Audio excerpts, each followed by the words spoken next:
আগের দিনে পুরানো সিনেমায় দেখা যাইতো পুলিশ চরিত্রে অভিনয়ের মাধ্যমে নায়িকাকে দর্শনের চেষ্টা করত। হঠাৎ হাজির হইতো নায়ক হাজির হওয়ার পর একজন অন্যজনকে মারতে শুরু করত, মাটিতে লুটিয়ে পড়তো ভিলেন। তেমনই এক পুলিশ সদস্য সাইদুল, তিনি চট্টগ্রামের বোয়ালখালী থানায় কনস্টেবল হিসাবে কর্মরত। এটি কোনো সিনেমা নয়, এটি একটি বাস্তব চিত্র। এক নারী তার স্বামীর বিরুদ্ধে মামলা করেন। মামলাটি ওয়ারেন্ট আসে চট্টগ্রামের বোয়ালখালী থানায়। আসামি ধরার প্রলোভন দেখিয়ে তাকে নিয়ে যায় চট্টগ্রাম কোর্ট বিল্ডিং এলাকায়। ওইখানে কিছুক্ষণ ঘোরাঘুরির পর তাকে বলেন আসামি চট্টগ্রামের পুলিশ প্লাজা এলাকায় থাকতে পারে।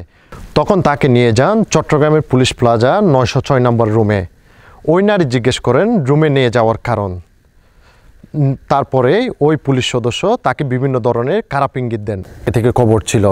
উপস্থিত বুঝতে পেরে তাড়াহুড়া করে পালানোর চেষ্টা করেন পুলিশ সদস্য সাইদুল। পুলিশ প্লাজার দায়িত্বে থাকা কনস্টেবল ফরিদের কাছে জানতে চাই তাকে রুম দেওয়ার কারণ। আমি এটার দায়িত্বে আছি আর কি।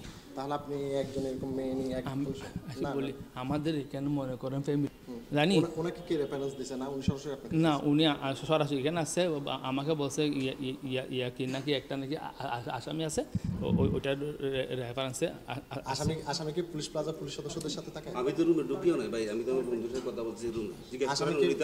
আসামি কি পুলিশ সদস্য নিয়ে এখানে থাকে? না, থাকে না। তাহলে আপনি এভাবে একটা মেয়ে নিয়ে একজনকে আপনি বললো, তাহলে আপনি রুম দিয়ে দিলেন এরকম? না, রুম তো আমরা কি বুকিং দিয়েছি ভাই? আপনি কনস্টেবল? আমি কনস্টেবল সিএমপিতে। এই বিষয়ে আরও জানতে বোয়ালখালী থানার অফিসার ইনচার্জের সাথে কথা হয় আমাদের। আপনার সাথে কি আছে? আর আমার সামনে উনিও আছে, যেখানে ওই রুমের এটা পুলিশ প্লাজাতে আর কি, এক পুলিশ সদস্যের রুম, ওনারা অনেকজনই আছে। হ্যাঁ, এখন এটা কি করবেন বলেন আপনি। আমি তো নিউজে আছে। আচ্ছা, আমি পরে কল দিচ্ছি, আমি এখান থেকে একটু কাজগুলো শেষ করি।